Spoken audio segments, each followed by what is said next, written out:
Well, good morning, everyone. Good morning. Good morning.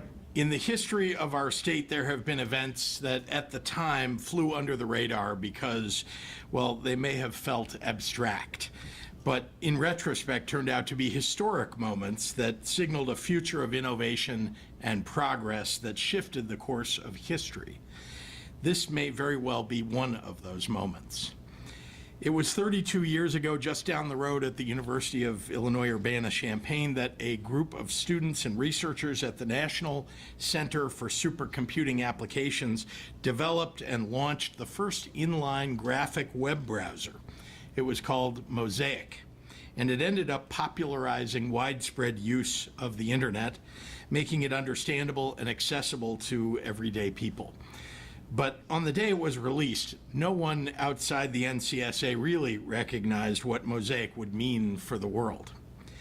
That seemingly small step forward, born out of a partnership between the federal government and Illinois, and driven by an ingenuity we draw uniquely here in Illinois, is one of the key elements that brought about the internet age, a massive global revolution that has made our world more connected, more informed, and more prosperous. And leading that charge was the Defense Advanced Research Projects Agency, or DARPA, which gave birth to the fundamental elements that created the internet.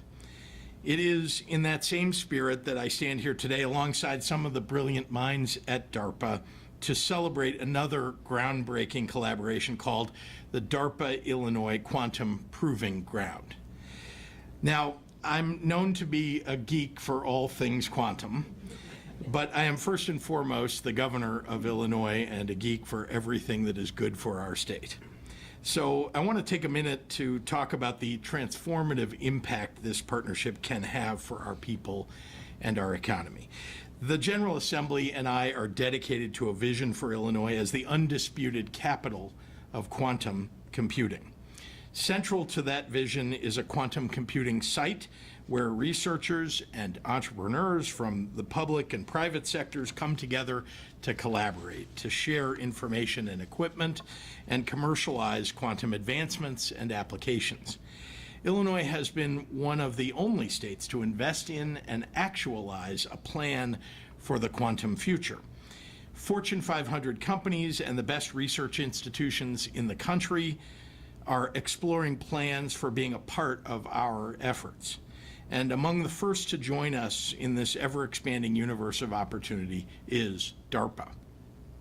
I'm very proud today to be here with those federal partners to announce that DARPA will partner with us to establish the Quantum Proving Ground program right here in Illinois, where quantum computing prototypes will be tested and evaluated as part of DARPA's quantum benchmarking initiative.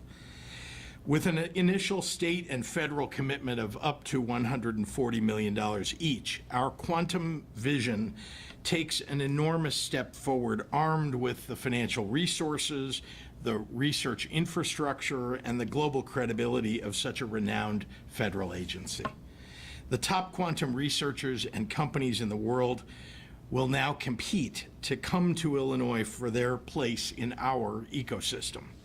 Paired with our previous $200 million investment in University of Chicago, University of Illinois, and the Chicago Quantum Exchange, we are positioning ourselves here as a national hub of quantum technology development and, in turn, the prosperity that can come from the economic benefits of it. $60 billion in projected economic benefit and impact, and thousands of new jobs, potentially.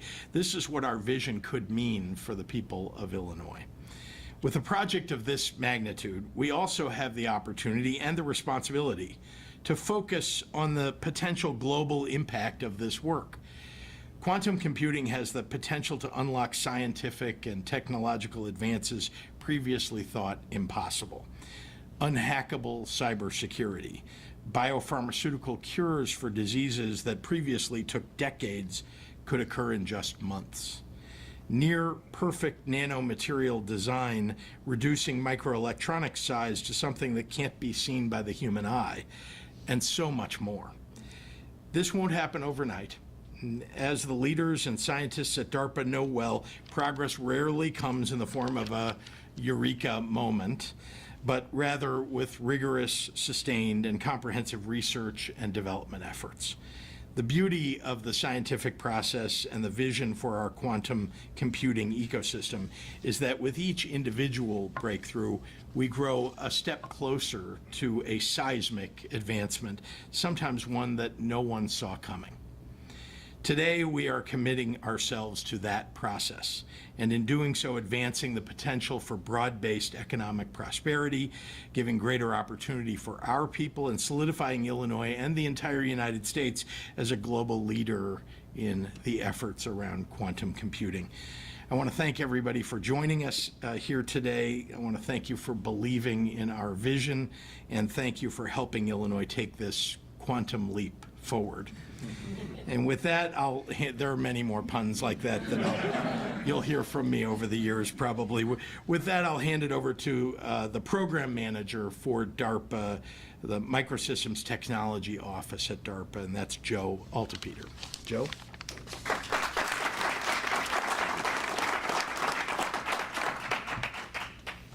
Thank you, Governor Pritzker.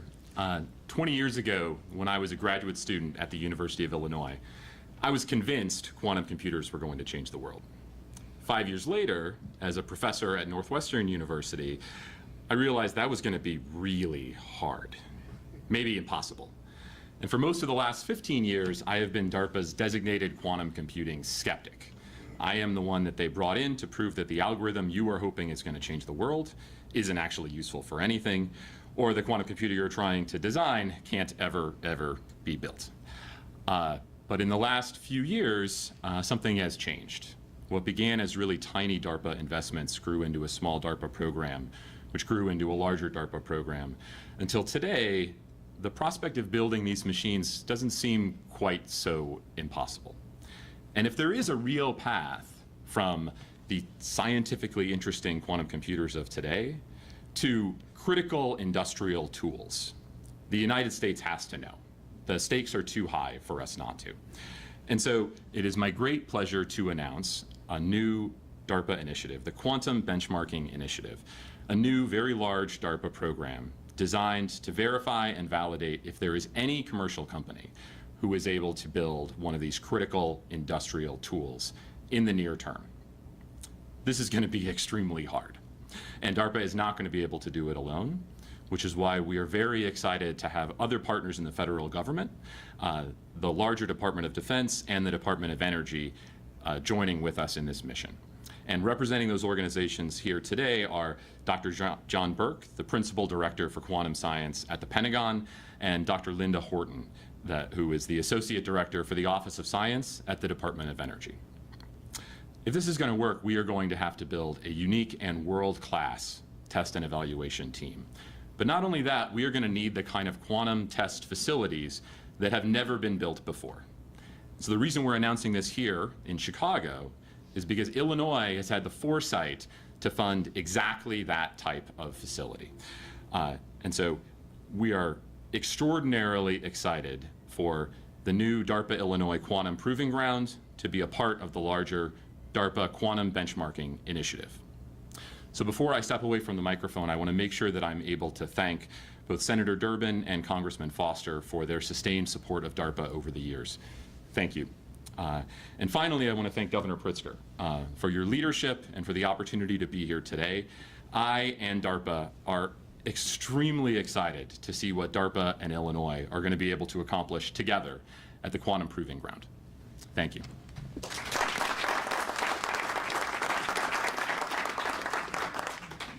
Thank you, Joe. Good morning. My name is Kristen Richards, and I am the Director of the Illinois Department of Commerce and Economic Opportunity, or DCEO. I am honored to be here with DARPA to announce this partnership in the formation of the DARPA Illinois Quantum Proving Ground. I'd like to thank Governor Pritzker, President Harmon, Speaker Welch, and members of the Illinois General Assembly for continuing to give DCEO the tools we need to make partnerships like this one possible, that attract billions of dollars in investment and create new job opportunities for current and future generations of Illinoisans. DCEO's mission is to create equitable economic opportunities across the state of Illinois. My colleagues and I at DCEO, alongside our business attraction partners at Intersect Illinois and P33, are focused on ensuring that globally, Illinois' reputation is the center for quantum computing, research and development, testing and prototyping is known, and that companies understand there is no other place better positioned to support their efforts to find industrial and scientific use cases for quantum computing technology. DCO is also strengthening partnerships with workforce and education partners to create the training needed to support thousands of jobs on the quantum campus, including highly skilled technical positions. We're proud to stand alongside DARPA and create this competitive environment where innovation can lead to opportunity. Thank you, and with that, it is now my honor to turn it over to Senator Durbin.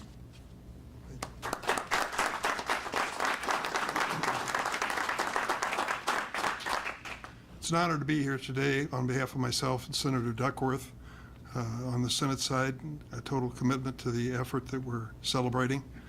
The House side is going to be represented by Bill Foster as well as Krishna Marthi, Congressman, who will arrive in a few moments. So many colleagues from across Illinois, industry partners, and federal officials all coming together to showcase the strength of Illinois and a global hub for technology and innovation. I want to give a special shout out to the governor and to the members of the Illinois General Assembly. Your investment put us on the map when it came to this subject. I recently met with the director of DARPA in my office, Director Tompkins, and she said our visit to Illinois blew us away. This state gets it, understands where we're going and what we need. And I want to congratulate the Governor and General Assembly for that leadership. I know it's not easy. Illinois has a storied history of leading on innovations that have changed America and the world. In the 1970s, it was a little-known company that started with the bold idea of putting radios in cars that called Motorola, of course, that debuted the first cell phone, changing the world forever. That wasn't the only thing. We also had at the University of Chicago an extraordinary effort to harness nuclear energy, which changed the world, still changes our state on a daily basis. You can go on, and I'm sure our researchers who wrote these speeches have a long list that I could add to, including the discovery and the announcement of the newly found technology in 1893 at Chicago World Fair of the zipper, something we count on every day. The spirit of invention and innovation and influence has been with our state from the beginning. What's next?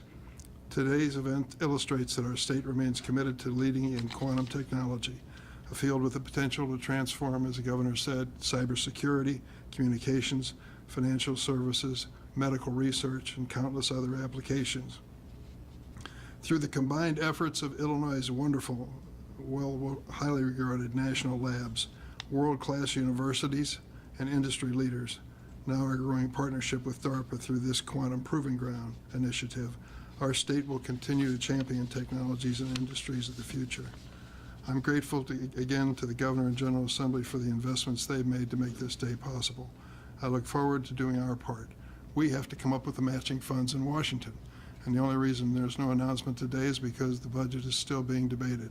I'm a member of that Appropriations Committee, and we have weeks of effort ahead of us, but it will get done. That's why I'm working as well to reauthorize the National Quantum Initiative Act, a bill that empowers agencies across the federal government to advance understanding and deployment of quantum technologies. I'll continue to support robust funding for DoD's investments in quantum as a member of the Senate Appropriations Committee. Illinois is committed at every level to leading in quantum tech. I look forward to supporting our state every step of the way. And now it's my honor to introduce a friend, a fellow member of the delegation, a great congressman, the chairman and the only member of the PhD physicist in the United States House of Representatives, Bill Foster.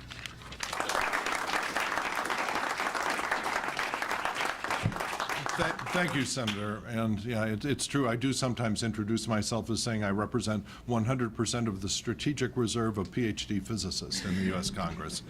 I'm also proud to represent both of Illinois' world-leading national laboratories, Argonne National Laboratory and Fermi National Lab, where I worked for 23 years before getting into this crazy business here.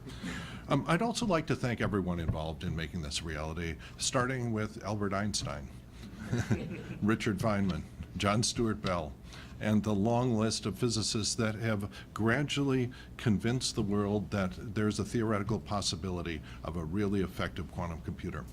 And when 80 years ago we had the theoretical possibility of a nuclear chain reaction, it was to the University of Chicago that we went to prove whether or not this idea actually worked.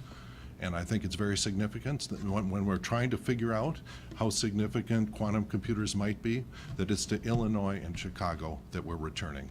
And I think this is really the city with broad shoulders is also the city that can figure out what's nonsense and what's technically feasible.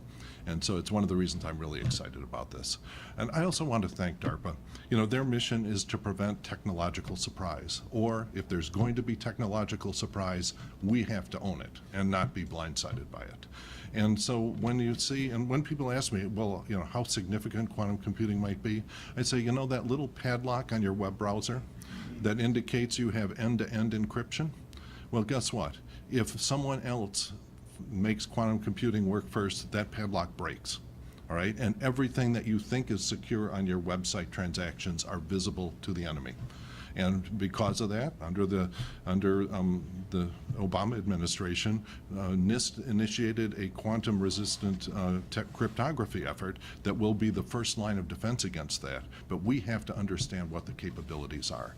And so DARPA is exactly right in prioritizing quantum as an emergent technology that will be powerful if it's on our side and a real risk if it's not. And so I want to thank them for being true to their mission and keeping your eyes on what's coming around the curve at us. So thank you all, and it's now my pleasure to introduce Senate President Harman.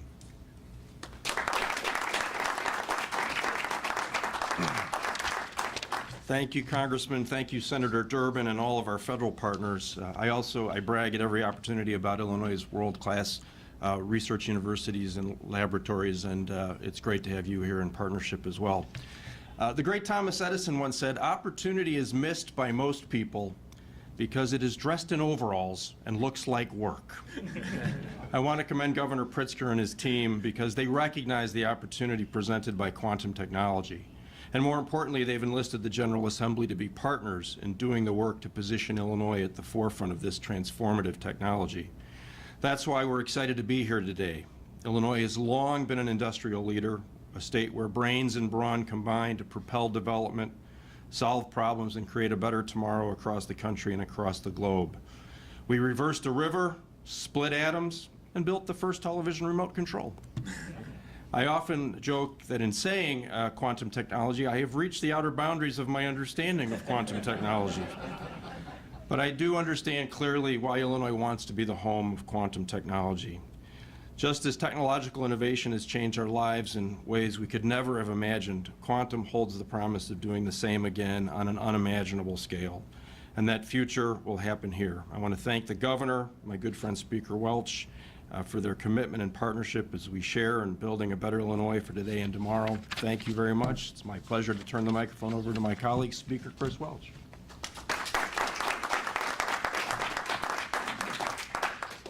Thank you, Mr. President. Good morning, everyone. Good morning. Morning. What a beautiful day to celebrate this quantum proving ground partnership.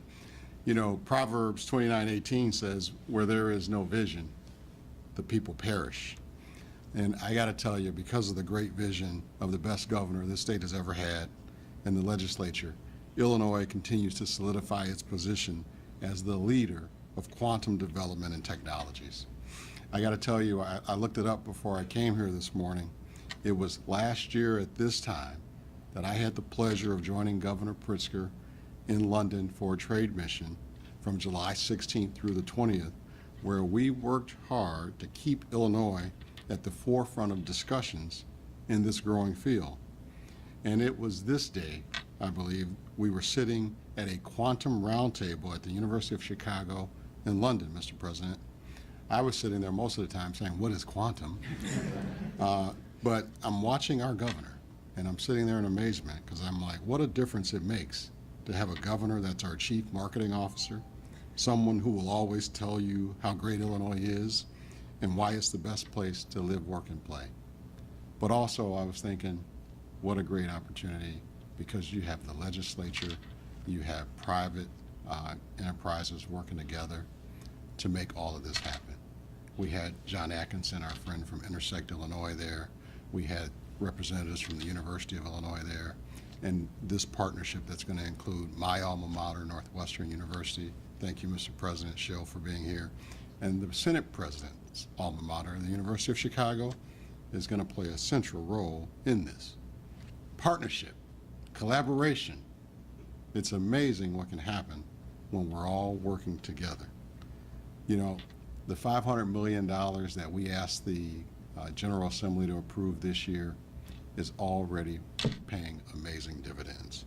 It's truly a team effort, and I'm proud to be a part of it.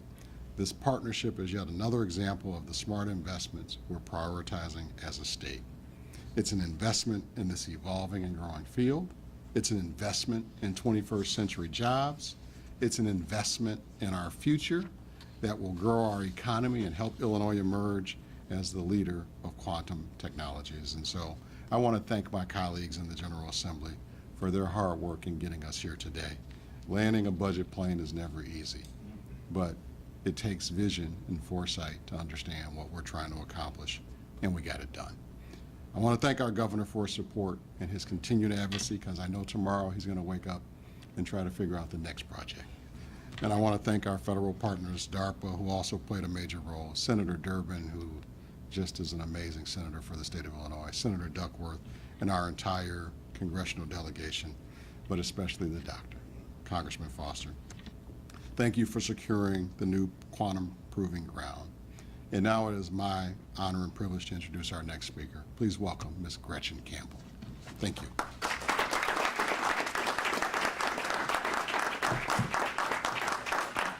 Great. Thank you, Speaker Welch, Governor Pritzker, Senator Durbin, Representatives Foster, and everyone else who is here today. It is wonderful to join you for this exciting announcement. American leadership and a continued investment in quantum information science has never been more critical. My name is Dr. Gretchen Campbell, and I serve as the Assistant Director for Quantum Information Science at the White House Office of Science and Technology Policy, as well as the Director of the National Quantum Coordination Office. President Biden has said that we'll see more technological change in the next 10 years than we've seen in the last 50 years. That's why the Biden-Harris administration is deeply committed to investing in the exploration of science and the revolutionary technologies that will shape our world, like those enabled by quantum information science. At the White House Office of Science and Technology Policy, we work to harness the power of science, technology, and innovation to achieve America's greatest aspirations and bring new possibilities to its people. We believe that we need to work to ensure that all Americans have access and benefit from emerging technologies. While quantum information science is still early in its development and there are many hurdles ahead of us, quantum has a promise to offer future benefits to our society. Breakthroughs in quantum are poised to generate entirely new industries, good-paying jobs, and economic opportunities for all Americans.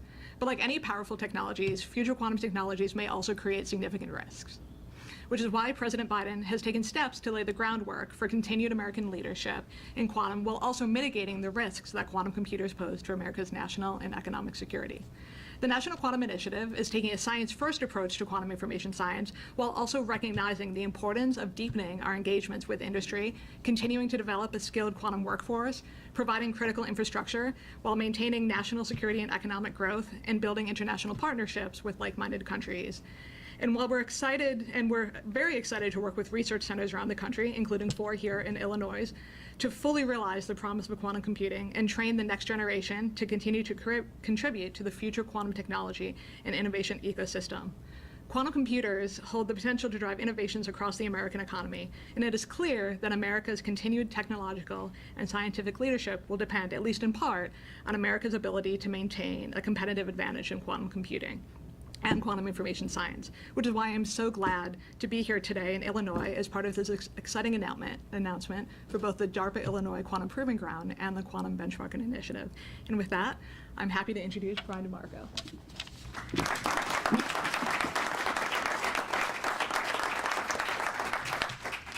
Hello, everyone. I'm very happy to be here with you today. I'm Brian DeMarco, professor of physics. I'm a quantum physicist at the University of Illinois Urbana-Champaign and director of IQUIS, the Illinois Quantum Information Science and Technology Center.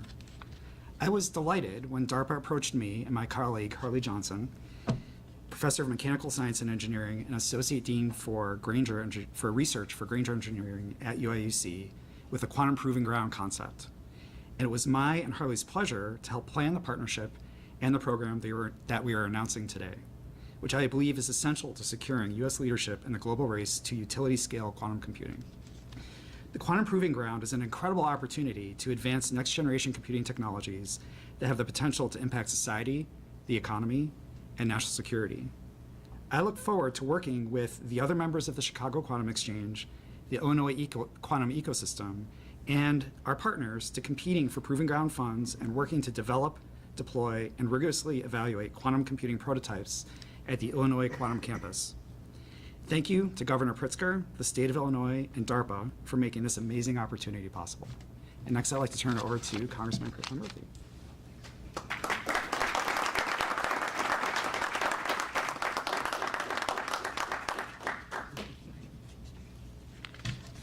Good morning. Good morning. I'm reminded of the old saying that you know you're dealing with the quantum physics mafia when they make you an offer you can't understand. And so when they asked me to come and speak here and they gave me the remarks, I took about 10 minutes reading the same sentences over and over again, but I think I'm starting to get it. And what I get is that this is a big deal. This is a big deal. And, Senator Durbin, my colleague Bill Foster, have been helping to lead the charge in Congress. But really, Governor Pritzker deserves tremendous credit for helping to pull various partners together at various levels of government to make today possible.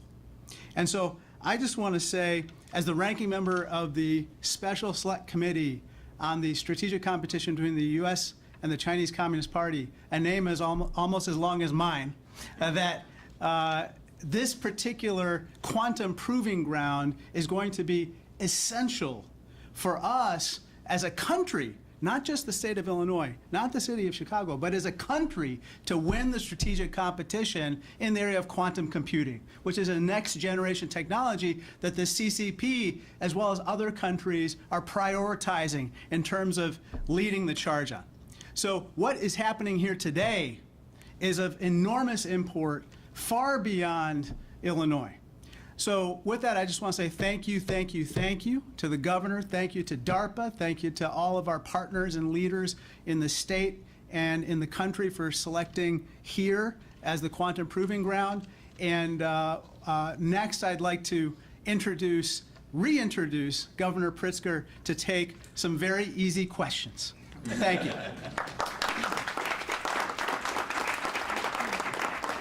Before I take questions, I just wanted to recognize something important for all of you to know, which is it is unusual when the major universities in a state are gathered together and working together and coordinating with one another. And we have seen it over and over and over the last few years that the Chancellor of the University of Illinois Urbana-Champaign, the President of the University of Chicago, and the President of Northwestern University are in the same room, talking about the same things, gathered around the same ideas and working together. And I do want to thank you all for the work that you do together and the collegiality that you bring to this. And it really is advancing the prospects for our economy, our technological future in the state of Illinois and nationally. So thank you.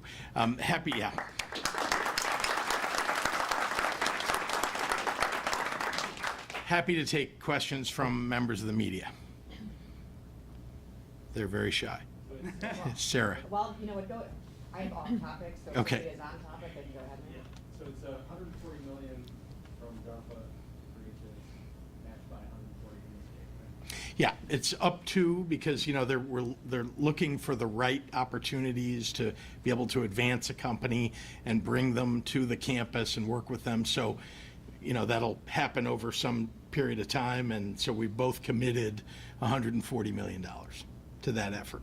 Right, so it's not like someone's writing a check today for 140, either side. It's more that as the opportunities arise, we're sharing in that opportunity as between us, up to $140 million each. So we expect in the end it will be as much as $280 million. Yeah. And can you sketch out just a little bit about what that money might go for? You know, is it the idea to help spark companies to create product, or to do something else? How exactly is that? We're a little early for product, but I'm going to hand it over to Joe to Sure. describe. Thank you, Governor. Yeah, like the governor said, we're not committing any dollars today, but we know this is a huge challenge and it's going to be extremely expensive if you really want to know for sure that something's going to work. You're going to have to do things like vet the algorithms to see if they're going to work with the people whose industries we're hoping to revolutionize to make sure what we want to do is going to work. You have to build some really expensive prototypes to actually kick the tires and find out if these technologies work. And you're going to have to build a lot of equipment and hire a small army of people to really vet these technologies. We're not interested in finding out if it just sounds plausible that these things might work. We really want to prove to ourselves before you build the big one that we have confidence that you could build it, it will work as designed, and when you build it, it really is going to be a critical industrial tool. Does that answer the question? It does. Great, thank you. And I'll just add one thing to what Joe said, which is, and the commercialization prospects of it are advanced significantly by having this proving ground, this endeavor with the DARPA, with the experts at DARPA, to sort of make sure that, I think he used the word vetting, I would use that word too. It's good for these companies. This is the only way for them really to advance, if you ask me, is to be vetted, and being vetted by scientists at DARPA and the experts from our great universities here is, perhaps the most important kind of vetting you could possibly have. Do you expect this to be located on the quantum campus that you guys have talked about creating? Yes. Yes. Olivia. Off topic. Mhm. Since the shooting of former President Trump over the weekend, some Republicans have accused Democrats of name-calling and personal attacks. Do you regret any of the name-calling against Trump, or feel it's been unfair, and do you plan to change your rhetoric or move that first? I have never, and never would, call for any political violence. And you can take that to the bank. That's not anything that I've ever advocated. And I think that there's always hot competition in the in the world of ideas, in the political world, and so we all advance our own ideas, and when their ideas are bad ones, we call them out. But it's still true that Donald Trump is a convicted felon, an adjudicated rapist, has been a congenital liar, and is unfit for the office of President of the United States. Having said that, I am very pleased that he remains relatively unharmed, that it was a relatively minor incident for him, and of course saddened and find it extremely tragic that someone with apparently an assault weapon killed people at that rally for President Trump, and of course attempted to take the life of a presidential candidate. That should never happen. And here in Illinois, as you know, we've banned assault weapons. And of course, I think you've heard all of us that are here and elsewhere talk about the abhorrence that we have for political violence. Since the shooting, I know the Democrats have kind of shifted messaging, or been kind of forced to shift messaging, pulled back some ads. Will that continue? Well, I can't speak for for anybody outside of myself. I'm not deciding what ads get run. I think that we're in a political season. I think it's appropriate for us to just take a pause and recognize that this violence, needs to be called out. We need to make sure that this does not happen in American society anymore. It is extremely disappointing that people on the other side of the aisle are in just in the last few days calling for counter-violence, as if there was anything that was done by Democrats here. It wasn't. It turns out that the shooter, in fact, was a registered Republican. And I think none of us think that anybody, whatever their political party is, ought to be, committing this kind of violence. Can you also comment about President Trump's vice presidential pick, J.D. Vance, and also Senator Durbin, if you can also comment on that too, since I'm sure you have a few things to say. Well, yeah, I'd be happy to stay here for about 45 minutes to tell you about the history of J.D. Vance, but the fact is that he is someone who has very extremist views. As you may know, he is not just anti-choice against reproductive rights, but he also thinks that if you've been raped or have had incest committed against you, that you should be forced to have that child. He is someone who has ridiculed women's rights. There's a pretty long list of very, very extreme views that he holds. And I think, of course, it's in keeping with the MAGA extremism of the broader Republican Party. So I'm sure he's being accepted by them. But I think there are a whole lot of independents and Republicans who abhor what he stands for and won't vote for that ticket. May not have before, but now especially will walk away because J.D. Vance is on the ticket. Senator, do you want to? I've been chairman of the Senate Judiciary Committee for 4 years. One of our responsibilities is filling the vacancies on the federal bench as well as U.S. attorney positions. Under President Trump, some 86 U.S. attorneys were all appointed through this process with voice votes, no record votes. When we tried to do the same thing under President Biden, there was resistance, particularly from Senator Vance. He objected to the appointment, filling the vacancy for U.S. Attorney here in the Northern District of Illinois, as well as in Cleveland in his own home state. 3 times or more, I went to the floor and asked him, confronted him with this decision, saying, how can you be for law and order and talk about stopping the scourge of fentanyl and other terrible things, human trafficking, and deny us to this president the leaders that they're asking for in these offices? He said, and he repeated himself over and over, his goal was to grind the Department of Justice to a halt. I had that printed on a board and put on the floor and said, did you say this? He said, I still stand by it. What was his thinking? Why would he want to stop career prosecutors from moving forward to protect us? He was very clear about it. It was retribution for the weaponization of the Department of Justice toward Donald Trump.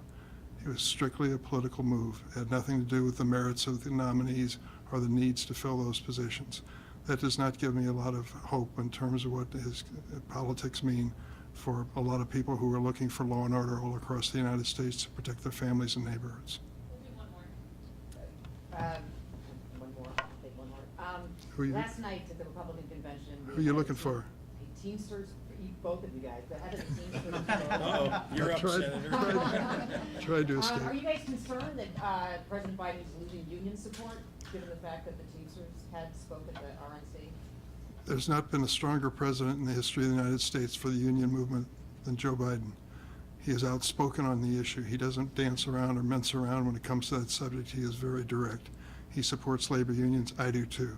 When they prosper and their members prosper, the middle class prospers in America. We all grow in the right direction. Having said that, the reality is not all members of labor unions support Democratic candidates. They are individuals making their own decisions, and some unions will go one way and some the other. I believe that Joe Biden stands by his record on unions, and I do too. I would just add that Donald Trump and the entire Republican Party have stood against workers' rights, against raising wages for working families, against keeping our workplaces safe.